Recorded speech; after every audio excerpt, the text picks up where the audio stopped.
Everybody, Invisiblekatana here, doing my review for Boruto's Urashiki Returns arc. This will cover episodes. I have to actually look at this list because it's a bunch. So this will cover from episode 120 all the way up to episode 128. So I am doing, of course, with Sasuke as the goal, plus all the actual important stuff, although I guess technically that was important. And then like the two filler episodes, which were the makeout tactics and the Shukaku's trick episodes. But other than that, all of these were fairly relevant episodes. I mentioned in my last review, I was like, okay, it's Boruto taking off from the village. He's going to look for Sasuke. And I was like, all right, seems like it could be cool. Because I knew already that some of the Urashiki stuff was coming up. So I was like, it could be cool. I was like, I hope at least Sasuke shows up at the end of the episode. And then that'll at least lead into some extra content. And ultimately, it was a decent episode. It was kind of meh as far as like all the other stuff that happened afterwards. But of course, they mostly did that because Boruto, after he gets off the train too early, he runs into this man and his daughter. The dude doesn't trust Shinobi because of all the war stuff, and then it's like, all right, he takes off. He finds out that they're about to get attacked by these people. They go back, he helps them out, and then the dude's like, all right, Boruto, I trust you. So that was really the main point of that episode, was so that when he came back, he and Shinki came back later in the series, like a few episodes after. I was like, oh, hey, what the heck happened? So we know these characters, they aren't just, random people. More of an attachment, I guess. But simple episode. He gets off the train a little bit early, and he ends up meeting them. By the end of the episode, it's like, okay, Sasuke's there. It was a lot cooler than I was expecting, because I was like, okay, I know Urashiki's going to show up, so maybe they'll have like an episode or so. It was like, as soon as he got there, it was like, here is not only Sasuke, it's Sasuke and Gaara fighting against Urashiki, which I thought was a pretty sweet little moment. Then, of course, the episode ends, and then we go into the battle episode, which is they end up sealing him away for a little bit. Sasuke is also sealed away, technically. He's, sent to the other dimension, and because he's used up so much power, he's gone for a few episodes. Got to get out, got to take the OP dude out super fast. And then the other OP guy in Gaara, he used up all his chakra because he did the sealing jutsu, so he's taken out of commission. And I was like, all right, we have Shukaku. He's sealed away in this little teapot, which they did some really funny stuff with that. Like that one time when Boruto was talking to the kettle, the black kettle, after, of course, they're at the destroyed house and stuff, and he's like, man, I don't know what that dude's problem is. And then Shukaku's like, did you think that was me? I thought that was actually a really funny part. So Shukaku's sealed away in this little thing, and it's like, all right, Boruto, you're the main character. Shinki is cool. These other two are pointless and no one cares to watch them fight anyway. So I have them take me back to the village. You guys go ahead. Kankuro's pretty sweet, so he's going to go with you guys. The three of you are going to go off, take Shukaku back to the Hidden Leaf Village because, of course, Gaara being the strongest person in the village and he's out of commission, it's like, all right, let's just get it out of the village. So it's like, all right, that makes sense. Gaara's being taken care of. Kankuro goes with Shinki and Boruto.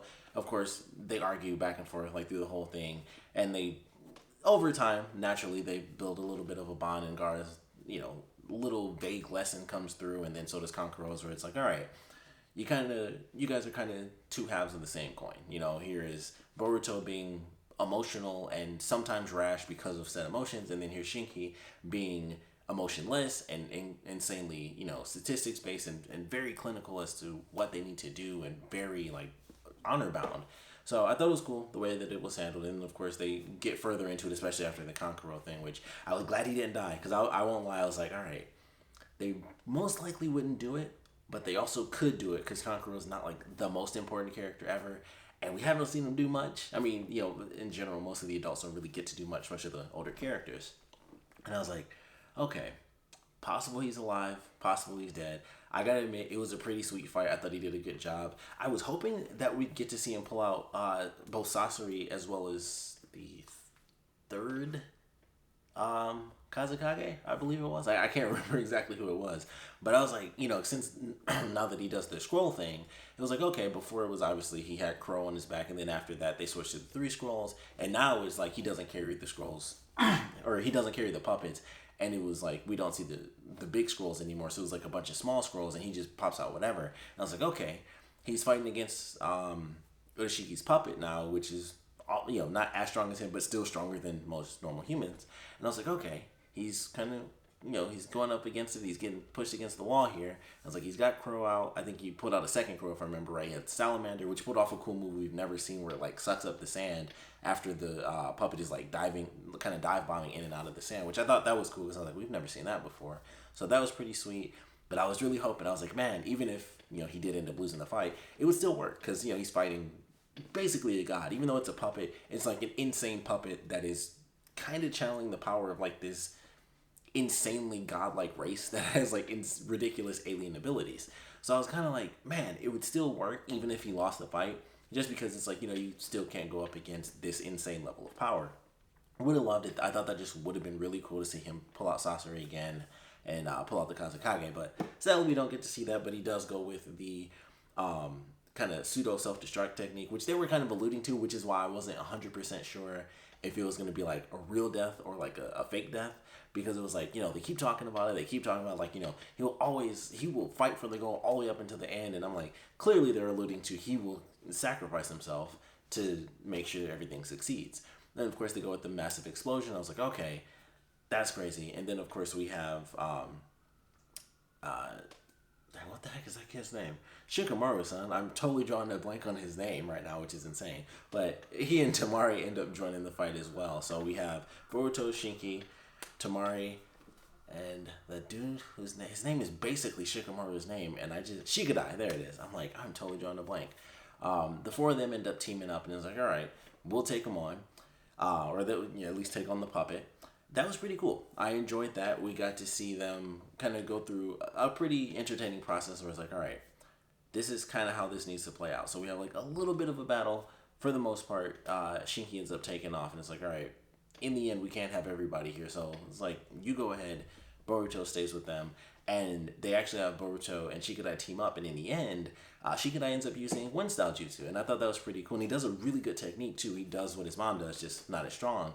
And it was like, she even says, like, that was a bold technique. That was a very risky maneuver because if you missed, that was it. Because he basically dropped. He was like, all right, I'm done. But fortunately, they succeeded. And it was like, all right, I'm pretty much done on this one. And, he drops to the ground. So I thought that was cool. And then Boruto was like, all right, you guys get some rest. Everything's cool. I'm gonna take off. Naturally, the main villain in his ultimate form, he escapes, the pyramid, and it's like, all right, well, you guys are doing nothing. I'm just gonna hit you guys with my fish hook, sucks their chakra out, keeps on with the chase. So then we have what I would consider it's hard to say. I think all the fights were actually really good. I really enjoyed every single fight that they did. There's some stuff that I kind of feel like we could have seen more. Like one of the things I feel like I bring this up all the time with Boruto. I don't know. It's a weird thing. It's like either they're trying to make him less like Naruto, so they don't like to do certain stuff all the time, or they're just being dumb and it's like they just don't put in some of the stuff we want to see. The main thing being, the Rasengan. I was like, all right, we see him use Shadow Clone Jutsu.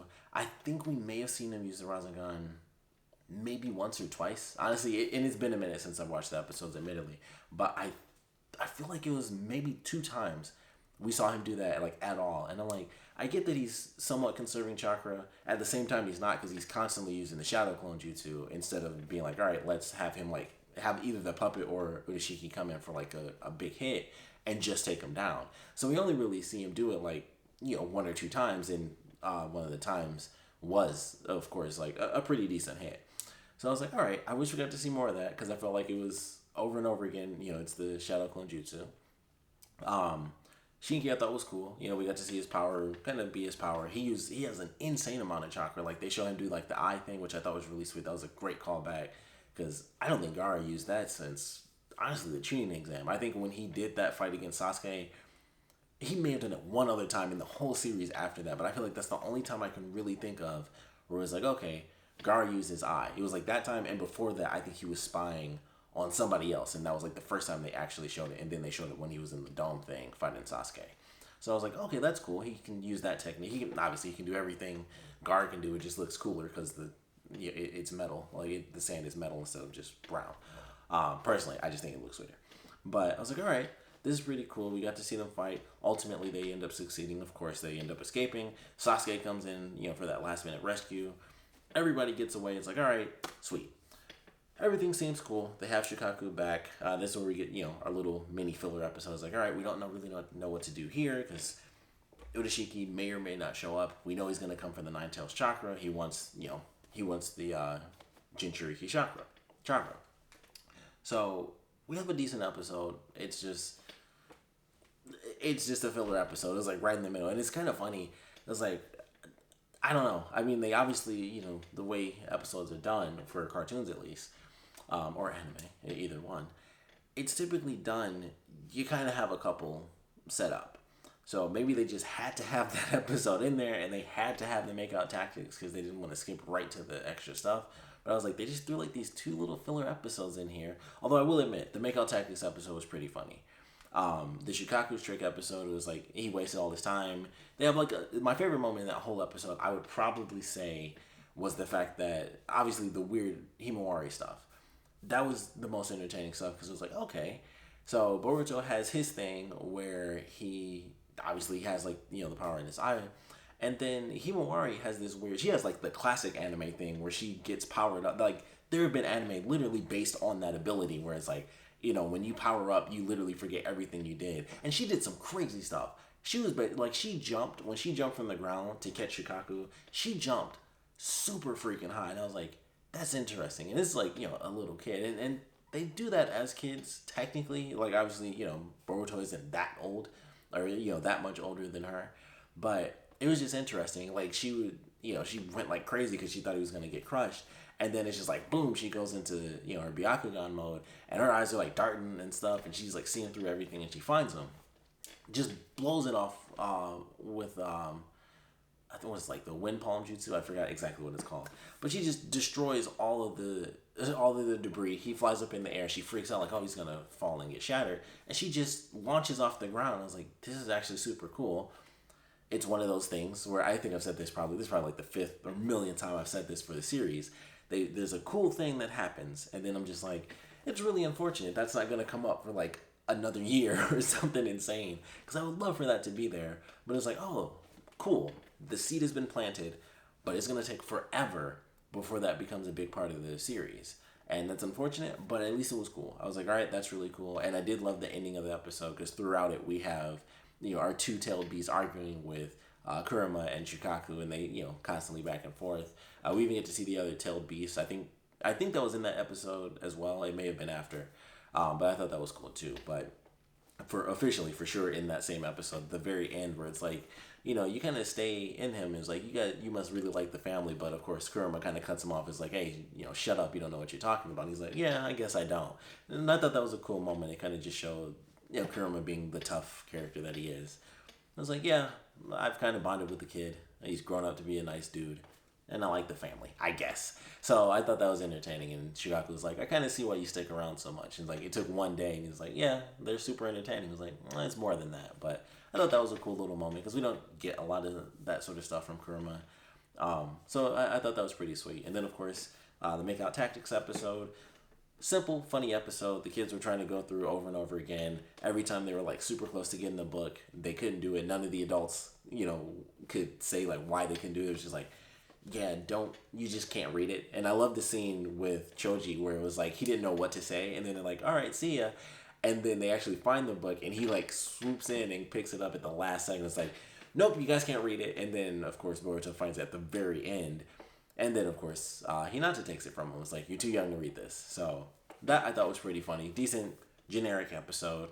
And oddly enough, much like the Himawari thing, except this one actually like went right into kind of the next stage of things, it was kind of the big talk about Jiraiya, which I thought was pretty cool because, of course, that leads into Urashiki and the whole Target thing, and he tricks them, and then apparently, and they tease, I think that was the other really big thing in that episode. Like, I knew as soon as that junk came up on the news, like, this ancient thing was discovered in the water. I was like, that's going to be an important thing. So as far as fillers go, these are probably some of the best fillers just because they at least have content that is like critical to the storyline. It's kind of those episodes where it's like they throw that one little thing at the end where it's like, sorry, this whole episode was a filler, but this part really matters. But for both of these, I'd say I'm basically just considering it Himawari's episode, but for hers, it's less relevant because, like I said, we know that that's not going to be important, in the immediate future, especially considering time travel at this point. But that was interesting, at least. And it's like, we know that that's going to come into play later on, and she'll have to gain control of it, but she'll also be insanely powerful with the Byakugan, which I'm looking forward to seeing that. And then, of course, like I said, the Makeout Tactics episode, which really was like, not so subtle foreshadowing. Like they kept playing it on the news, like, yeah, they don't know what it is, and it's this ancient artifact. But I thought it was cool where they're like, oh crap, I remember what that is. I saw the same symbol, like 100 episodes ago when we went into that cave, and I was like, that's kind of cool. But I already knew it was going to be relevant. I just didn't think that Boruto would like actually recognize it. So that was cool. And then of course that was the target the whole time. And so Sasuke and Boruto teaming up, they go to attack, and then they get blasted back in time, and now we have the Hidden Leaf Village back in time arc. So it has been cool so far. I have seen like the first couple episodes. I'm only like one episode behind actually right now. Who knows? By the time I actually end up uploading this, I don't know when what the episodes are going to be. But the most recent one was, let me see, Jiraiya's assignment. So I've seen Boruto like interact with Naruto like when he's in his one-tailed state, and they kind of reference himself as like, oh, you're chakra, so he's gonna figure it out. Like he already saw him do the Rasengan, and that was a weird thing where they kind of like skipped over that. And the most recent episode is like, all right, I'm gonna train you guys to do the Rasengan. I was like, okay. So I haven't watched the episode, but just from the promo, I was like, that's weird because Jiraiya hasn't bothered to actually mention like, oh, I definitely saw the Rasengan because 4 people on the effing planet. Here comes this random kid out of nowhere who could pull it off. So that'll probably come up in the next one, and he's just like, yeah, I just didn't mention it to Naruto because I'm just going to train you guys. So hopefully that's entertaining. I'm looking forward to more of that, but like I said, I'll save that. I'll at least do like the first couple of episodes since it becomes like its own arc. And of course, Urashiki returning in that as well. But for now, had some good episodes. I was excited for it. I think they were all fairly decent episodes. Even the filler ones actually had some good content in them. Like I said, the makeout tactics in Himawari's episodes still could have been condensed. Like, I feel like that could have been just one episode and they could have just gone back and forth. But, the Shukaku thing was, like, the main point of that, and Himawari getting attached. And that's what unleashed, like, the crazy power. So, it wasn't horrible or anything like that. But, all in all, it was a decent arc. And I do consider, it's time travel. Once you go back in time, that's a new arc. Even if the villain's the same, that's like, I consider that a different arc. So, I consider this just his, Urashiki's return arc.